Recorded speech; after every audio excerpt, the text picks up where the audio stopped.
All right, guys, so we have a great mail day today. A ton of basketball, actually, which we haven't had a ton of on the channel. I hinted at it in an earlier video, but I'm feeling comfortable buying again. So I've been picking up some cool stuff, a nice mix of, we have a lot of vintage cards that I actually picked up. And then we have a KK Sports Cards PSA submission back as well with some cool stuff in there, some optic choice, some stuff I'm really a big fan of. So excited to share that with you guys and see what grades we got. You also see the alt package in the back there. Got a nice shipment from them with some stuff I picked up.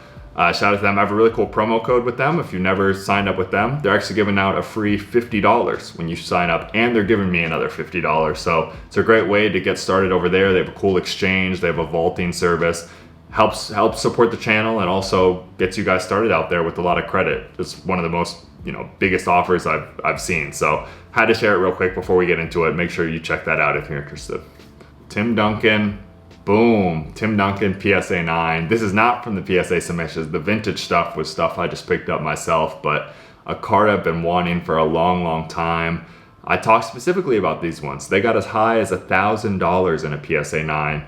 And I'm able to pick these up now for as low as $200, of cheaper than they were going for at the beginning of COVID, before this stuff really even started. So an all-time top player like Tim Duncan, Wake Forest, someone I PC, someone I'm a big fan of. I'm not gonna pretend like I would never sell this card, but for $200, it is no worries to me at all to just hold this and see what happens in the future. So this is something I really believe in. So I've been picking them up in numbers. I think actually we have another one coming right here.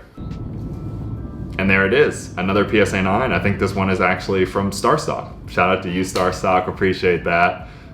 I haven't taken a close look, but I don't think the greening is too bad on either of these. And at least this one right here, I can see it has the new PSA label, which usually demands at least a little bit of a premium. So I have two. I'm happy. I'm probably gonna keep adding them whenever I can see them for the price they're at right now.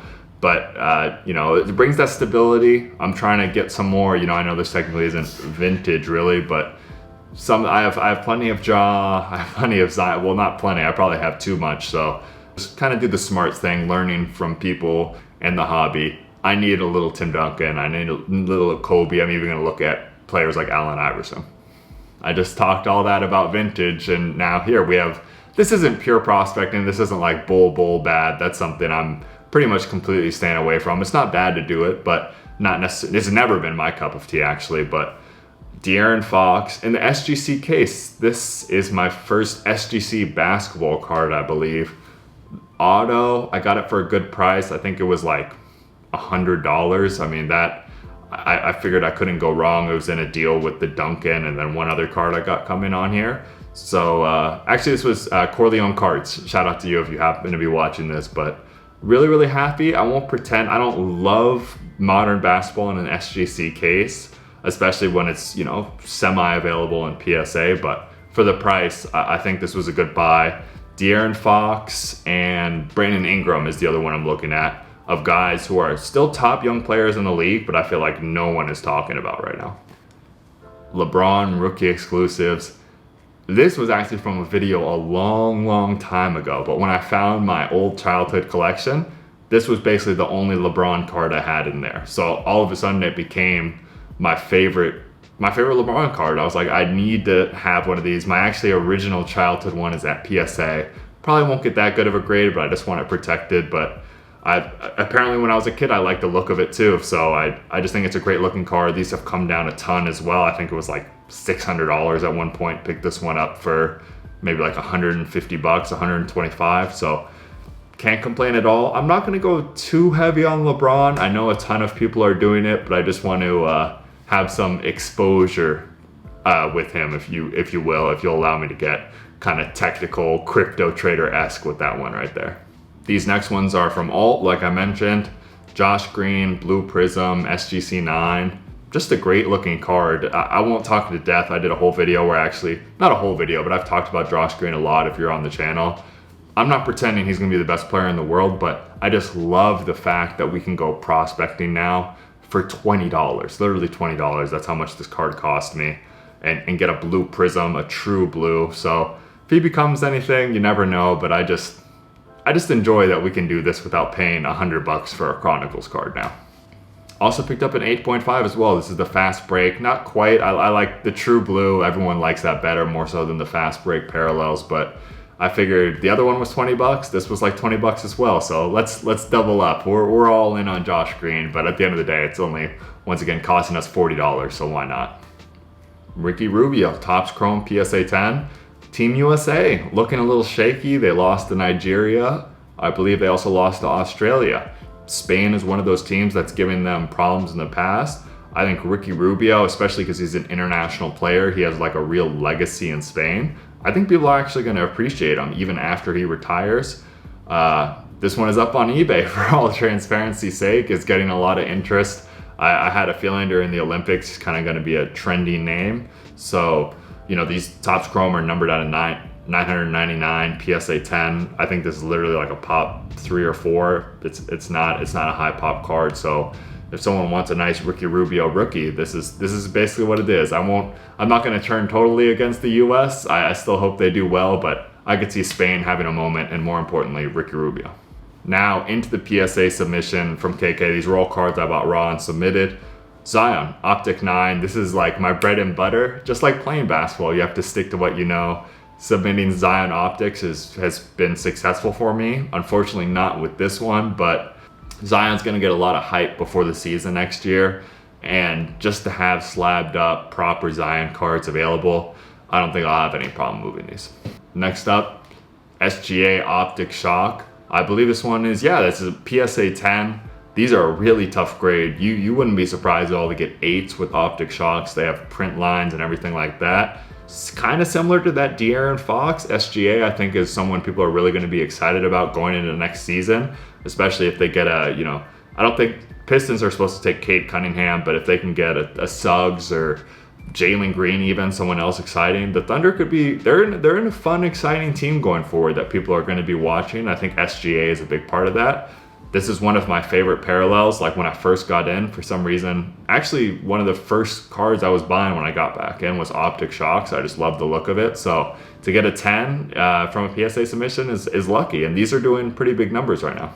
Man, this is an example of how much can change in a year. You've seen it with the Tyler Hero cards, but it's even worse with Siakam. I remember I sent this in. I think I literally sent this in because I wanted it before the bubble during last year's playoffs. I was like, okay, the Raptors, they might have a chance, Siakam, and I didn't get it back until after the championship this year, basically. So things change quickly. I've heard rumors maybe he's going to the Warriors. This is definitely a card I took an L on. You'll probably see the value or whatever, as I always put there. So we'll see. He's a talented guy. Maybe he can turn it around. I'm hoping for that Warriors trade. We'll see. Cam Reddish, impeccable auto right now. Real nice on card. His signatures are usually really bad, like it's literally just a line. So I try to buy, I have another one coming up too, ones that looked a little better. Impeccable on card is a tough grade. He looked really good at the end there for the Hawks. I saw some of his stuff flying. I thought I was going to take a major loss on these Cam Reddishes, but it's looking pretty good right now. It's kind of tougher. The struggle between, if you buy base Prism or Silver Prism, it tracks really well and you know exactly what you're going to get. I think if I'm patient, I'll do well on this Impeccable, but you don't know for sure. So we'll see what happens. But I think I'll say the pump, I won't even say the hype. The pump on Cam Reddish before next season will be big, so people will want that. And boom, Cam Reddish Obsidian Auto PSA 10. I'm a big fan of Obsidian. Unfortunately, it is a sticker auto, but a PSA 10 with a thick card like this is tough. This is one of the best autos I've ever seen from him as well. I know that sounds kind of nitpicky, but especially for people who are collecting, that kind of stuff matters. So happy about that. This is one where I'm really going to have to wait and see, just list it up on eBay, see if someone wants this card in particular, and I feel they'll pay fairly strongly, but maybe I'll hold it as well too, because Cam Reddish showed me a lot. I believed in him. This is a prospect I'm willing to roll the dice on from what I saw, and he's shown me a little something, so he has all the tools. We'll have to see what happens. So, and then a Michael Porter Optic Choice PSA 9. I mentioned this kind of in my soccer submission video as well, that probably came out before this, but this card didn't look perfect to me. There was definitely some issues, and I decided to roll the dice. Maybe it's not the smartest thing, but I've done that a couple times. I've gotten 9s and even 10s from PSA, so you really never know. These optic choices are a tough grade. I love the way they look. This might be one of my favorite parallels. Like, I didn't even know this existed. I was a big fan of the optic shocks. Then I started seeing the optic choice, and I like that even better. MPJ just keeps improving. I see a big season for him next year. Boom, John Morant optic choice PSA 10. This one is staying in the PC, especially because it was spot and sub by myself right here. When I first really started buying, I think this would be a card that I really, really wanted, like an optic choice John Morant PSA 10. And to get it from my own PSA submission, I gotta hold on to it. You can't tell me that doesn't look great. John Morant, great player, showed us a lot towards the end of last season after his prices fell a lot, and I think got people excited again. I've been a believer in him for a long time. I'm a believer in the Zion hype. I don't know exactly how it's gonna pan out, but Ja, I'm a believer in as a player. I really, really am. He makes his teammates better. He's electric. He's exciting to watch. So I have a lot of Ja at this point, and I didn't even mean to, but I'm gonna hold on to this one and see what happens. But all right, guys, that's it for the basketball pickups. It's been a while, so it's fun to finally have another mail day. I hope you enjoyed. As always, like and subscribe if you enjoyed it, and we'll see you next time.